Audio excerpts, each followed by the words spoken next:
Welcome back everyone. मैं Mohammad Danish Malik, motivational speaker, language trainer. आप ये कहावत जरूर सुने होंगे, a little knowledge is a dangerous thing. जी हाँ, नीम हकीम खतरे जान। आज जिस भी फील्ड में आप हैं, जिस भी फील्ड में लोग हैं, आपको उस फील्ड का पूरा 100% नॉलेज होना चाहिए। जितना ज़्यादा इन्फॉर्मेशन रहेगा, ये नॉलेज आपको उतना ज़्यादा डेवलप करने के लिए हेल्प करेगा। आपको मैं बता दूँ, doctors they are a specialist. लोग स्पेशलिस्ट जो डॉक्टर होते हैं, स्पेशल होते हैं कान के लिए, आँख के लिए, हड्डी के लिए, दे आर अ स्पेशलिस्ट। और उन्हीं के वजह से आज हमें और आपको उनसे मिलने के लिए अपॉइंटमेंट लेना पड़ता है, उनका फ़ी हाई होता है, because they are a specialist. आज दुनिया एग्जाम्पल से भरी पड़ी है। लोग स्पेशलिस्ट बनने नहीं चाह रहे, लोग एक्सपर्ट नहीं है किसी भी काम में और चाहते हैं कि मैं डेवलप कर लूँ। That is impossible. हमें जिस भी फील्ड में हमें जाना है, हमें उसमें एक्सपर्ट बनना है। मैं आपको बता दूँ, आप संजीव कपूर मास्टर शेफ को तो ज़रूर जानते होंगे।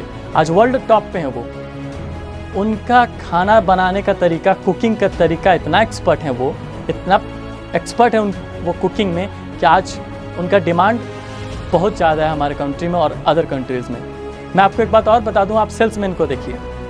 सेल्समैन्स इतने एक्सपर्ट्स होते हैं सेल्स में बेचने के लिए।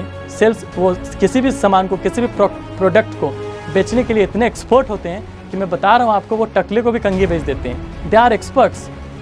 सेकेंड थिंग, आप देखे होंगे उस बच्चे को, या फिर एक छोटा सा बच्चा होता है जो रस्सी पे चलते हैं मार्केट में, रोड के किनारे, आप ज़रूर कहीं देखे होंगे। वो जो बच्चे होते हैं, वो आपको क्या लगता है बचपन से वैसे ही? नहीं, उन्होंने इतना प्रैक्टिस करा, गिरा, हाथ पे टूटा, और इतना प्रैक्टिस करने के बाद वो इतना एक्सपर्ट हो गया उस रस्सी पे चलने के लिए कि आज वो रस्सी पे चल के अर्निंग कर रहे हैं, हमें और आपको एंटरटेन करवा रहे हैं। लोग रुक के समय देते हैं देखने के लिए, बिकॉज दे आर एक्सपर्ट। वो एक्सपर्ट बन जाते हैं। और इसी तरीके से हर एक फील्ड में ये चीज़ लागू होती है।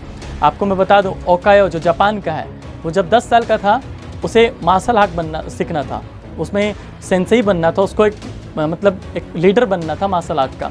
तो उसने 10 साल की उम्र में वो डिज़ायर अपने अंदर पैदा कर ली थी, लेकिन उसका एक्सीडेंट होने की वजह से उसका लेफ्ट हैंड कट गया। लेफ्ट हैंड उसके पास नहीं था। फिर भी उन्होंने जाके मार्शल आर्ट्स कैंपेन में जाके बात करा, और बात करने के बाद वो एडमिशन लेने के बाद उनके गुरुजी ने उन्हें कहा कि अगर आपको मार्शल आर्ट मेरे यहाँ सीखना है तो मैं आपको जो सिखाऊंगा आपको बस उतना ही सीखना है, बिना कुछ पूछे। उन्होंने कहा ठीक है। अब वो कंटिन्यू सीखते गए, 2 साल तक सिर्फ किक का प्रैक्टिस किया। तो वो इंटरप्ट करने लगे, 2 साल हो गए गुरुजी, आप सिर्फ मुझे एक ही किक का प्रैक्टिस सिखा रहे हो। उन्होंने फिर से उनको वही शर्त याद दिलाया, और मैं आपको बता दूँ, सिर्फ 2 साल नहीं, उन्होंने 8 साल लगातार सिर्फ एक ही किक का प्रैक्टिस किया, और वो इस किक को मारने में इतना एक्सपर्ट हो गए कि उनके अच्छे के पसीने छूटते हैं। और मैं बता दूं, वो आज सेंसाई बन चुके हैं, वो आज एक्सपर्ट बन चुके हैं उस फील्ड में।